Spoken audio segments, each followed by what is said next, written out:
Hello and welcome to this beginner's guide series to graphic design. From what graphic design is, skills to be a graphic designer, design theory, education you need, equipment you need, to the graphic design portfolio and interview advice.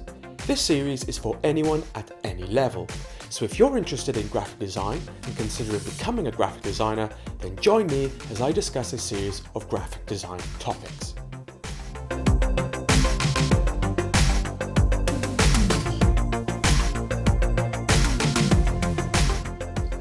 Graphic design is a very broad and diverse creative discipline. To develop your design ideas and bring it all to life, you will need a variety of equipment. In this video, I'm going to discuss the equipment I use and how I use it, all of which I would recommend to you as a beginner. Everything I will be talking about in this video will be listed in the PDF series guide, with web links to find out more. Link is in the description. For this video, I'm going to list the various equipment into two categories: essentials and accessories. The essentials are equipment I would recommend to any designer as must-haves, and the accessories are what you can use depending on your choice. So before I begin, I must stress that I have not been sponsored for this video by any company or brand.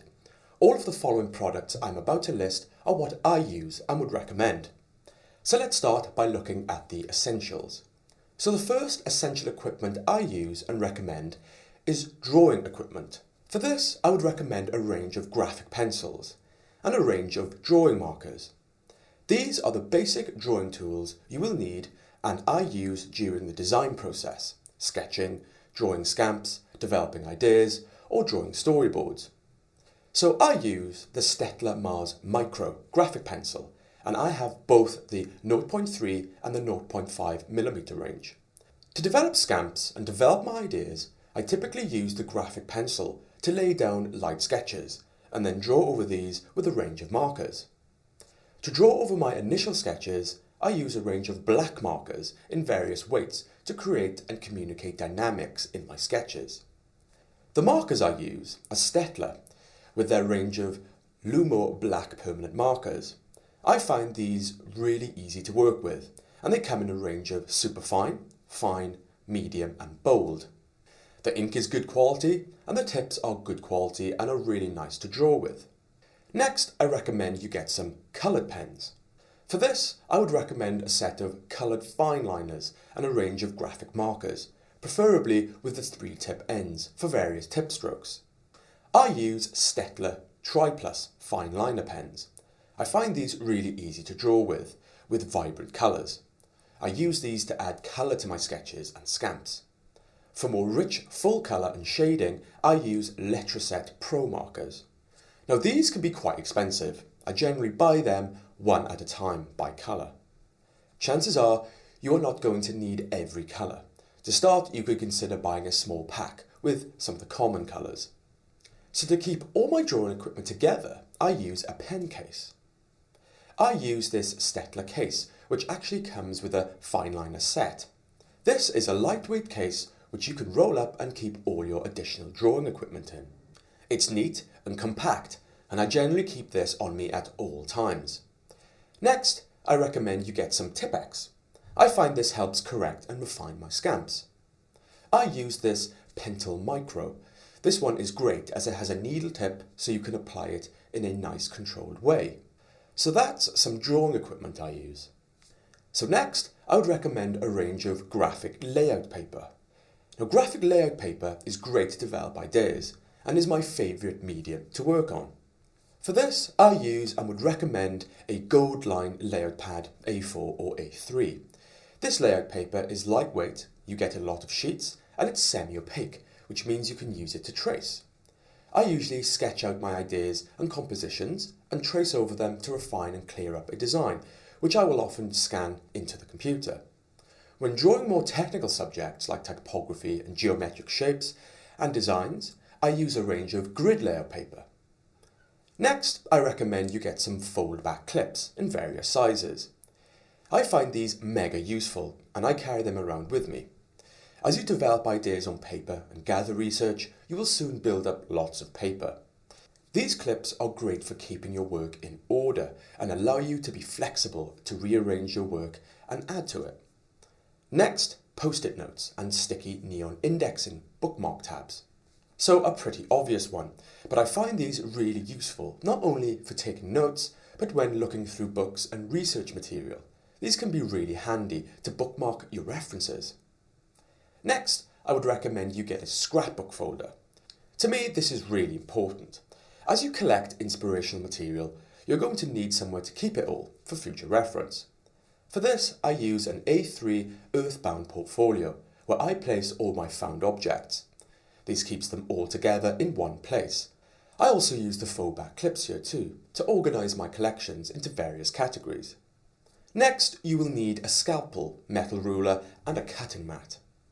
Now I find myself always printing and cutting things out, whether it's for presentations or doing development. I use the Swan Morton No. 3 stainless steel scalpel handle with 10A replacement blades. I use a Westcott stainless steel ruler and an AM Tech A3 cutting mat. Next, I recommend you get a suitable camera. Now chances are you will have a camera on your smartphone, which is great because you will always have it on you everywhere you go. If not, any digital camera will do. This is an essential bit of kit I use to take pictures of inspiration or reference in the field to add to my scrapbook. Next, job folders. As I develop research and design ideas, I like to keep it all in its own job folder. This is also good to keep everything grouped up when a project is done. For this, I generally use clear plastic A3 cases and file those away. So the final piece of essential kit I recommend you get, which is a pretty important part these days, is an adequate computer. Now a lot of people ask me what's best, a PC or a Mac? Well, today they are both great to work on, and the software tools run the same way on both. So this really comes down to your choice. Here I would recommend you get whatever feels most comfortable to you. But what you need to be sure of is that whatever computer you get, make sure it has an adequate specification to run your creative software. Enough RAM with a good CPU. Personally, I use a Mac, but that's my personal preference. So once you have your computer, you will need the creative software tools. Currently, I'm signed up to the Adobe Creative Cloud.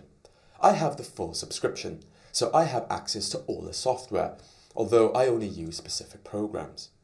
For you to bring your design to life, I would recommend you get your hands on Adobe Photoshop, Illustrator and InDesign. These are the big three you will need to get to grips with. In the next video, I will be talking about these three programs in more depth. So that is the essential equipment I use, and I make sure that I am never without them. So next is my accessories list. These are additional tools and equipment I use and would recommend, but they are not as vital as the essentials. So for this, I would recommend a project folder or case. Now, I have one very similar to this one here in A3.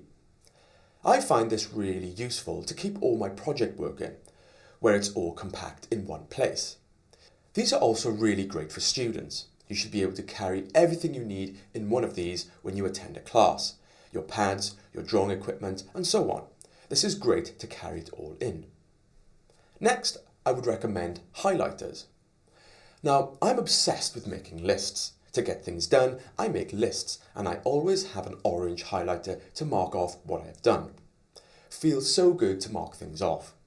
So if you're like me, and you like making lists, I recommend you get some of these.